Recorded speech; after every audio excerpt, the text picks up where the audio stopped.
बिस्मिल्लाहिर्रहमानिर्रहीम। अस्सलामुअलैकुम नाज़रीन, उम्मीद है आप सब खैरियत से होंगे।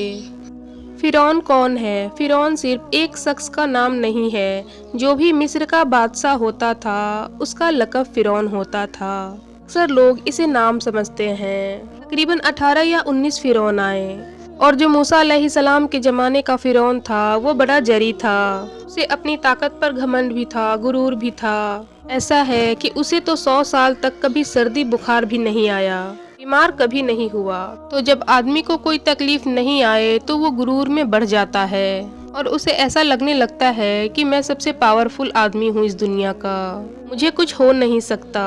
तो यही वो फ़िरौन है जिसने ऐलान किया था, ऐ लोगो, मैं ही तुम्हारा रब हूँ, तुम्हारा बड़ा रब मैं हूँ, मेरी इबादत करो। और लोगों को अपनी खिदमत करने के बजाय अपनी इबादत करने पर मामूर करता था और हजारों लोग उसे सजदा भी करते थे।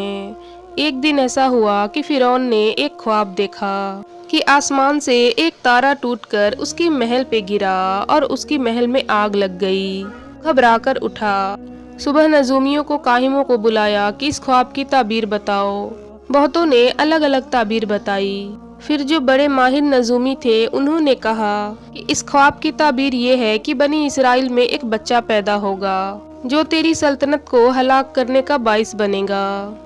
ख्वाब की ताबीर सुनने के बाद उसने शाही फरमान जारी कर दिया कि बनी इसराइल में आज के बाद जो भी लड़का पैदा होगा उसे मार दिया जाएगा, कहीं वो बच्चा सल्तनत को हलाक करने वाला पैदा ना हो जाए।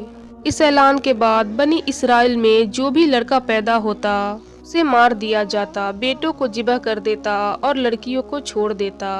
1 साल के अंदर इन्होंने 12,000 बच्चों को जिबह किया। पैदा होते ही कत्ल कर देते थे, लड़कों को जिंदा रहने का हक नहीं था। ये वो जमाना है कि जब मूसा अलैहिस्सलाम की विलादत अभी नहीं हुई थी। उनके विलादत से पहले इतने बच्चे मारे गए। फिर उसके दरबारियों ने उससे दरख्वास्त किया कि इसी तरह से सारे बच्चे कत्ल कर दिए जाएंगे, आपकी खिदमत के लिए जवान कहाँ से लाए जाएंगे। तो 1 साल छोड़ा जाता, 1 साल मारा जाता।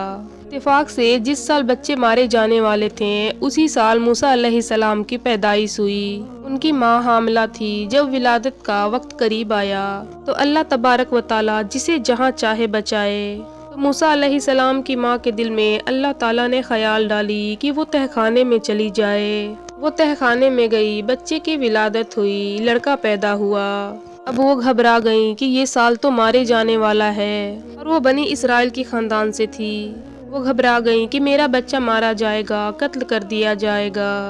तो अल्लाह ताला ने उनके दिल में ये ख्याल डाली, लकड़ी का संदूक ले लो और उसमें बच्चे को डालकर दरिया में बहा दो। भला अब कोई माँ कैसे बहाए? मगर अल्लाह ताला फरमाता है, हमने उसके दिल को मजबूत कर दिया था। जब अल्लाह ताला किसी के दिल को मजबूत करता है तो वो बड़े बड़े काम कर जाता है। कि माँ संदूक में बच्चे को करके एक दरिया के किनारे बहा देती हैं और अपनी बेटी को कहती हैं कि देखते रहना ये संदूक कहाँ जाता है। मूसा अलैहिस्सलाम की जो बड़ी बहन थी वो संदूक को देखते हुए पीछे पीछे जा रही थी। संदूक बहते बहते एक बागीचे के किनारे लगा। वो बागीचा फ़िरौन का ही था और वहाँ उसकी बीबी रोज शाम में टहलने के लिए आया करती थी। जब वो वहाँ आई अपनी कनीजों के साथ तफरी के लिए, तो एक संदूक को अपने बगीचे के किनारे लगा हुआ देखा। उठाने के लिए कहा गया, उठाया गया तो देखा कि एक निहायत ही खूबसूरत बच्चा। अल्लाह ताला ने नबियों को खूबसूरती दिया हुआ ही था। फ़िरौन के घर में कोई बच्चा नहीं था, कोई औलाद नहीं थी। फ़िरौन की बीबी ने उठा लिया और कहा कि ये बहुत ही खूबसूरत बच्चा है और उसे अंदर ले आई और फ़िरौन से कहा कि आज दरिया में बहता हुआ एक बच्चा मिला। फ़िरौन ने कहा, कहीं ये वही बच्चा तो नहीं जो मेरी सल्तनत को तबाह करने का बाइस बने। बीबी ने कहा, ऐसा कैसे हो सकता है, वो तो बनी इसराइल के खानदान में पैदा होगा, ये तो किसी दरिया से बहता हुआ आया है, पता नहीं कौन से मुल्क से आया, कहाँ से आया। उसकी बीबी ने कहा, इसे मत मारो, करीब है कि हम इससे फ़ायदा उठाएंगे या इसको अपना बेटा बना लेंगे। फ़िरौन जो है अपनी बीबी की बात पे राजी हो गया।